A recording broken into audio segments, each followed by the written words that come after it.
Okay, everyone, hello. Today, I want to read a news article with you guys from the sciencenews.org.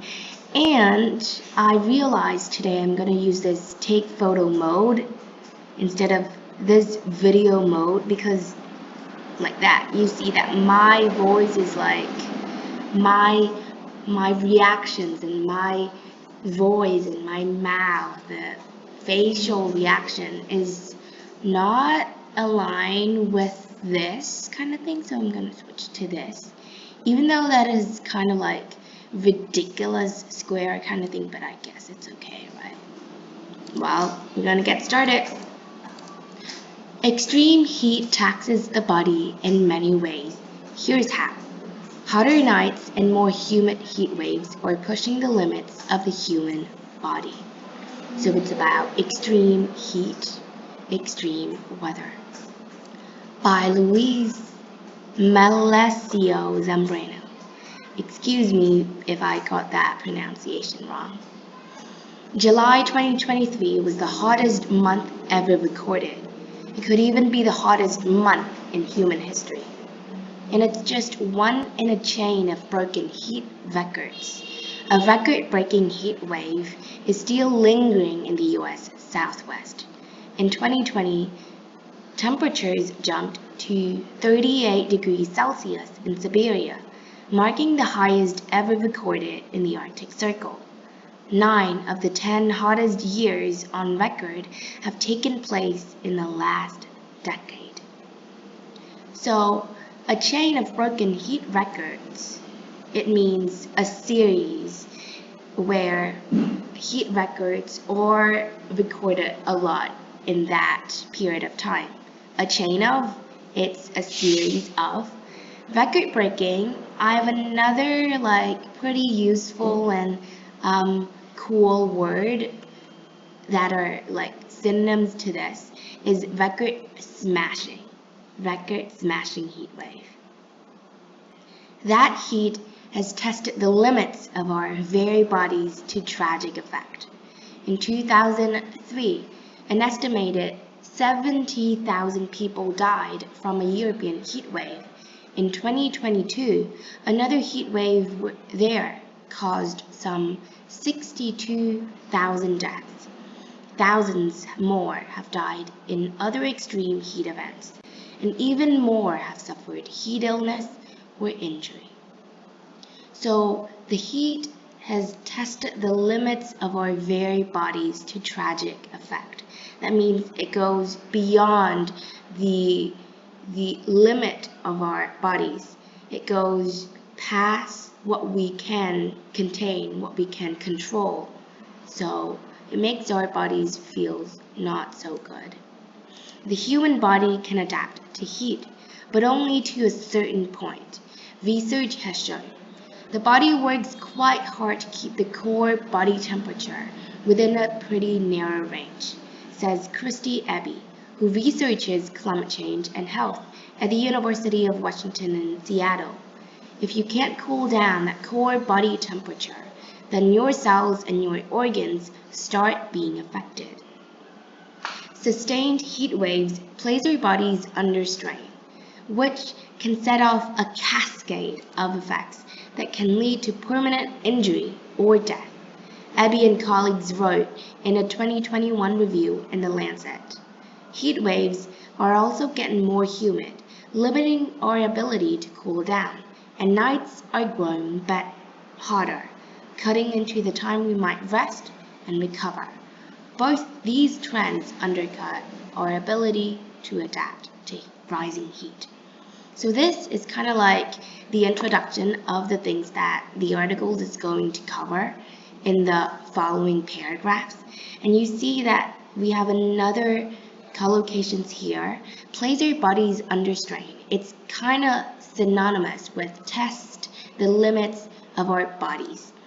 I think we will encounter some similar collocations with the same meaning as this, so be sure to stay tuned. Set off a cascade of effects. Set off, it means like pose or cause. A cascade of effects. A cascade of effects, it's synonymous with a lot of effects. So the heat waves really has a lot of negative effects on our bodies, which can lead to permanent injury or even death. Okay.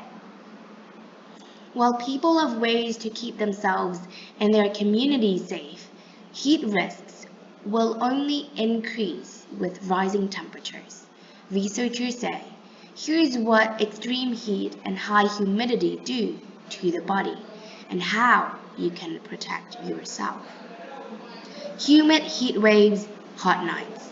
The body has two main pathways to keep cool.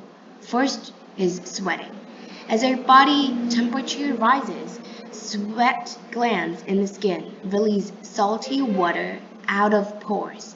That water absorbs heat as it evaporates, cooling you off.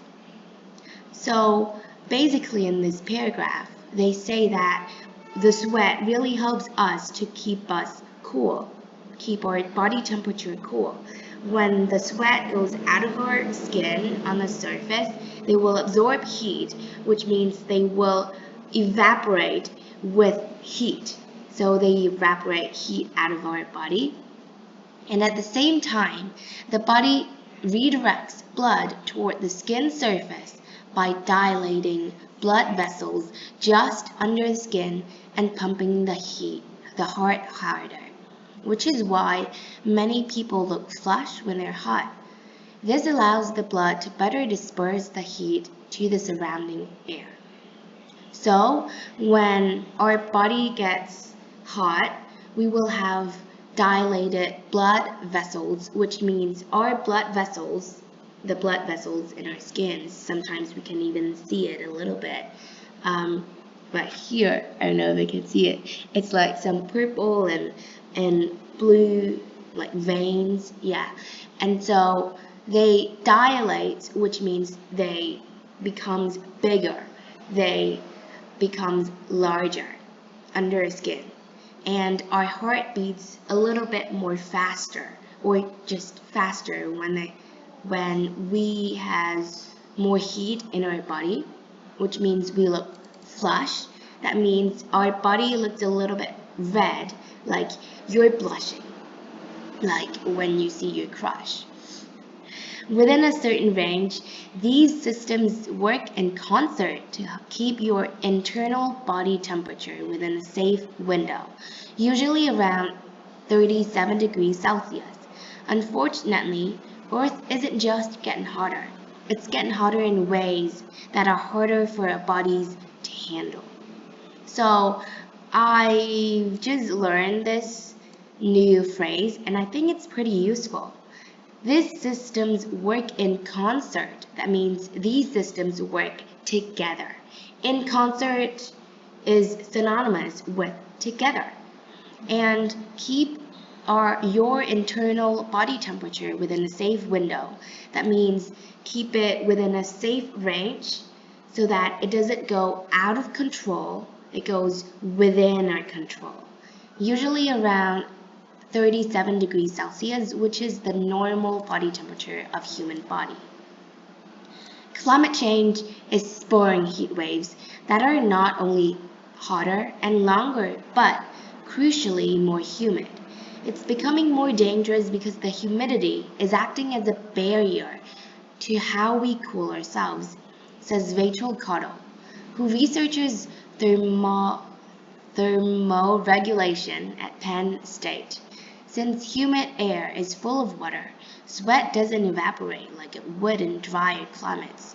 So, instead of cooling us off, the sweat sticks to the skin and the heart must work even harder to compensate by pushing blood away from our core. So in this paragraph, we have this spurring heat waves. Spurring means make it hotter, make it like a little bit more. So spur is synonymous with cause. Climate change is spurring heat waves. That means climate change is causing heat waves, making more heat waves. So another one is, where is it? About the content of this paragraph. They say that the humidity is a barrier to how we cool ourselves. That means the sweat cannot evaporate because of the humidity. Humidity means that there are some water droplets, like some tiny water droplets around ourselves, and this prevents the sweat to evaporate. And we know that when the sweat cannot evaporate, they will be harder for our body. So our body will have more difficult times to control the body temperature. So that's why many of the people say that dry heat waves is less dangerous than humid heat waves because, yeah, the humidity is a barrier to how we cool ourselves. Even nights aren't offering much of a break. Usually, nighttime is much cooler than daytime, which allows the body to shed heat at night. But global nighttime temperatures are rising faster than daytime ones. And as nights get warmer, the heart must work harder. Hotter nights also cut into your sleep, says Kelton Miner, a data scientist at Columbia University who studies climate risks across seasons, demographics, and different climate contexts.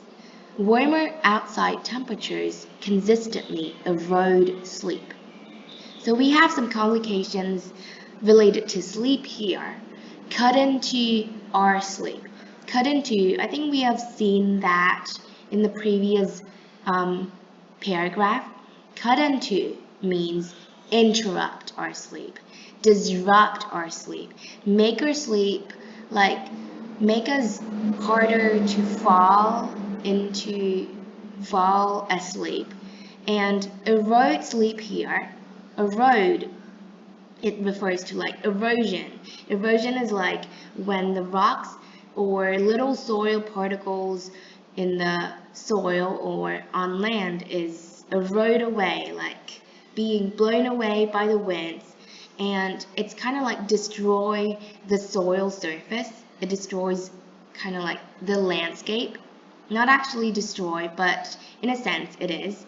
And so in this context, it means gradually destroys our sleep because of the heat. Okay. In a 2022 study of global sleep behaviors, Miner and his colleagues found that on random hot nights, individuals slept less, took longer to fall asleep, and woke up earlier, compared with cooler nights. He says, other research has linked poor sleep to decreased cardiovascular health and increases in the risk of injury, anxiety, depression, or even gun violence and suicide. So in this context, they're referring to the situation where the extreme heat is a contributing factor to many problems in societies like depression or even gun violence. And here, cardiovascular health, which means the health of our heart.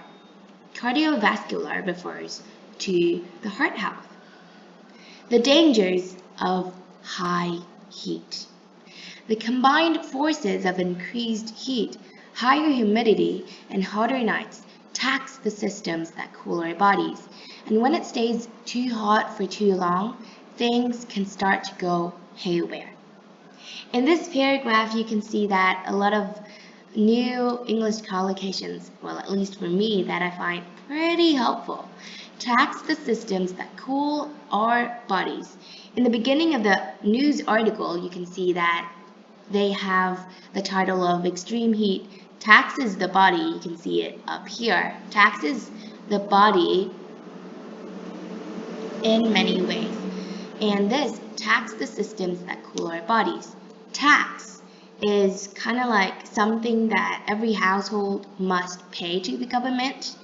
But as a verb, it can also mean go beyond the limit. So, like, make it harder to control. Tax in this context is synonymous with strain. So it kind of like make the systems that cool our bodies tired. It makes it less productive and efficient. Tax the body, tax the strength, tax our strength, tax our body. And go haywire means go crazy, go beyond control, go out of control. Things can start to go out of control. Go haywire. Go haywire. Pushing that blood toward the skin forces the heart to work harder, while simultaneously reducing the supply of oxygen-rich blood to the heart. Over several hours, this can lead to oxygen shortages in the heart and eventually heart failure. So the heat makes it harder for our heart to work because it must work harder to pump our oxygen blood to the rest of our body. And the heat reduces the supply of oxygen-rich blood to the heart, which means the blood that is pumped to the heart has a harder time to go into the heart to support it. And the heart, or the cardiovascular system, is such an important or one of the most crucial organs in our body to keep our bodies in control. Heart failure here means that our heart has a hard time pumping blood and it can somehow pause or stop doing its work, which is quite dangerous, really dangerous, This intense strain helps explain why cardiovascular failure is responsible for around half of the deaths among older people during heat waves, Ebby says. The other half happens when other organs, especially the lungs, fail under the stress of handling the heat. In part from lack of oxygen. Usually, these risks pop up in people with pre-existing conditions, such as diabetes or chronic obstructive pulmonary disease. In this paragraph, they refer to the lung or respiratory system of our body that is being affected by heat waves, alongside with cardiovascular system. The lungs is at risk of being affected by the heat waves. Here you can see that. And in this paragraph, you can see this term, pre-existing conditions. That means the conditions that people have before being struck by heat-related conditions. Pre-existing, it exists before this. This prefix means before. And this, you may be familiar with diabetes. It's like when we eat, there's too much sugar in our blood. And chronic is an adjective, means long-term. It's like almost permanent. Obstructive pulmonary disease, you can think of it as breathing-related problems. So you have lung-related problems, you have difficulties breathing.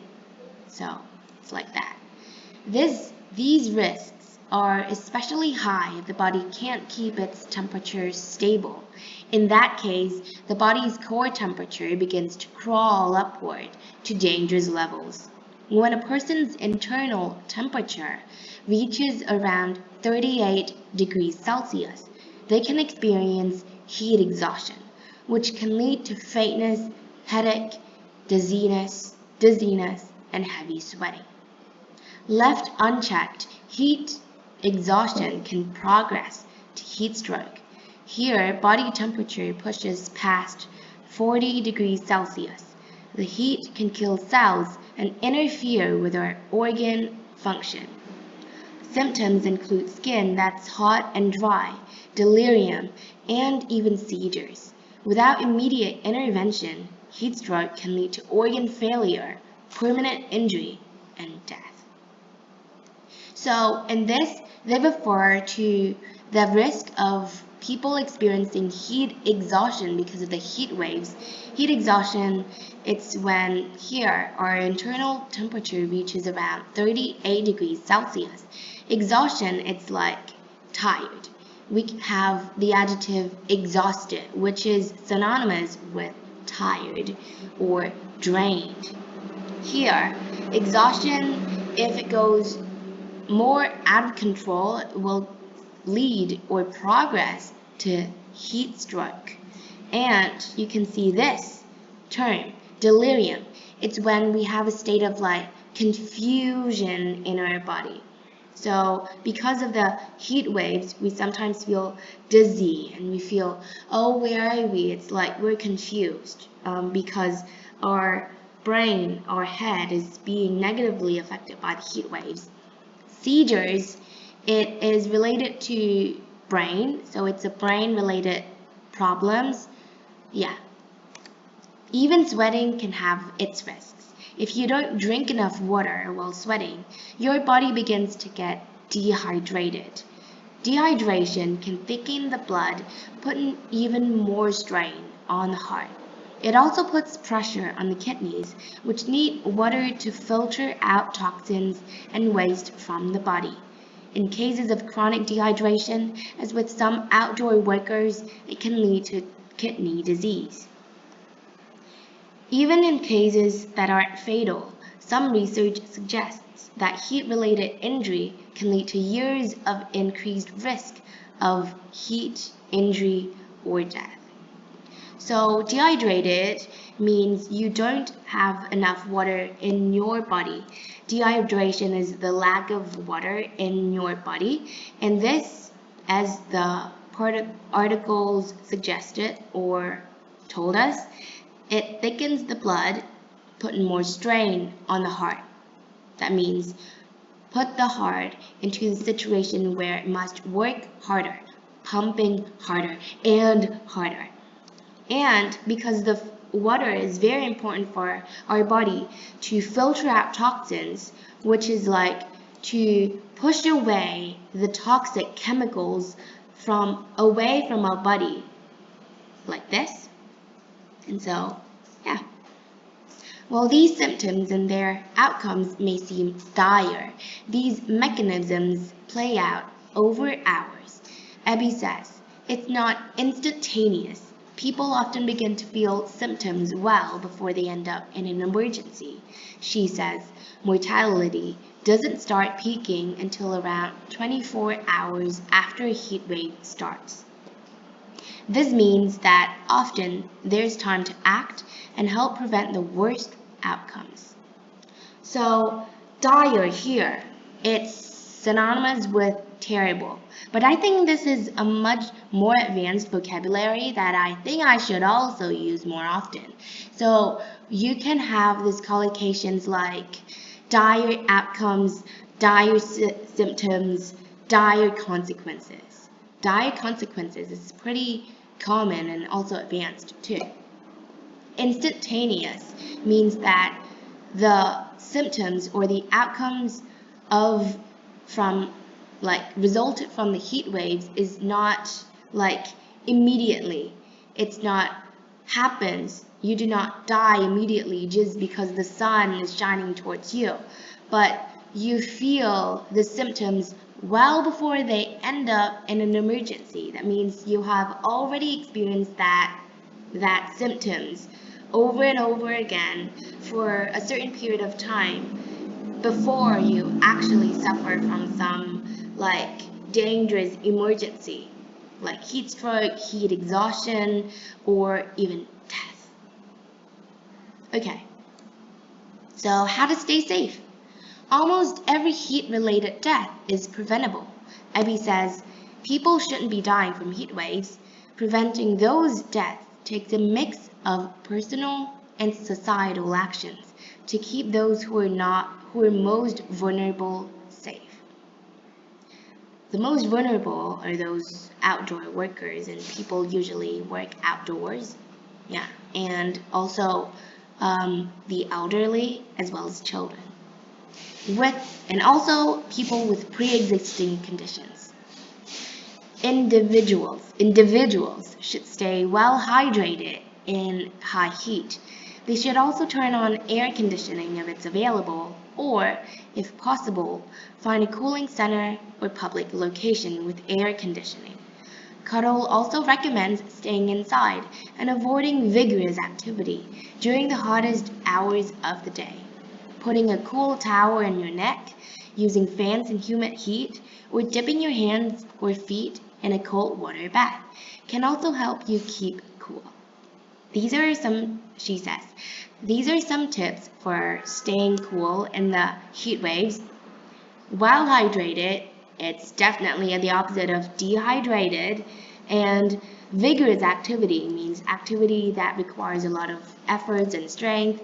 For example, some like high intensity workouts or some vigorous running. Yeah. You can also say eat something vigorously also. These tips may have particular relevance to those most at risk, either because they're less able to cool down or more susceptible to injury if they overheat. This includes adults over 65, newborns, pregnant people, individuals on certain medications, and people with heart and lung conditions.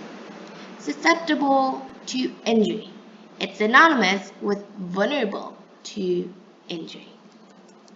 Some may also be put at increased risk due to their location or occupation. People who are unhoused and outdoor laborers may not have the option to go inside during the hottest part of the day. Poor urban neighborhoods, which tend to have many dark surfaces and relatively few trees, tend to be hotter, including at night, putting the people who live there at increased risks. And globally, people living in warmer, humid climates, such as Southeast Asia, are at higher risk than those living elsewhere. Southeast Asia, like in Vietnam. To help alleviate these risks, there are a few steps that local governments can take, such as implementing early warning systems that notify residents of upcoming heat waves. Abby says, or officials can require roofs that naturally cooling buildings, white or light-colored paint, for example, reflects heat, while green roofs with plants on top can cool off buildings as they evaporate water into the air. Cooling infrastructure like trees throughout a city and air conditioning run by clean power to avoid contributing to greenhouse gas emissions would also help. Minor adds. I like this. Alleviate. Alleviate these risks. That means reduce these risks. You can also say alleviate sadness. That means reduce sadness by, for example, taking a break, doing something you like, something like that. Okay. Some of these suggestions are starting to become reality. In the United States, cities such as Los Angeles, Denver, and Washington, D.C. now require some new buildings to have light-colored or green roofs. Additionally, Abby says the world must reduce greenhouse gas emissions to help limit the climate extremes that can be most fatal. Heat is an all-of-society issue, she says, and needs an all-of-society approach to protect the most vulnerable to make sure that people have access to the services they need. Fatal means lethal, or means causing death. All of a society, this is a way that you can make up adjectives by yourself. Like, for example, one of a kind, or in this case, all of society issues. That means this issues affect all of the societies, and it's an issue that is of all the people in the society. That means we need an all of society approach to tackle this big issues. So overall, I think we have covered quite a lot of this news articles, and I hope you have a lot of fun learning it with me. Now let's have a wrap up. I don't think I could actually have a nice wrap up of this news article, but let's try. So this news articles reports on the extreme weather recently of our global temperatures, which has recorded a lot of record smashing heat waves. People suffer from many heat-related conditions and illnesses like heat exhaustion, heat stroke. It affects people with pre-existing, it affects the most vulnerable groups of people that are affected from this heat waves are people with pre-existing conditions related to lungs or cardiovascular systems, people that are elderly, old people, newborn babies, or pregnant people.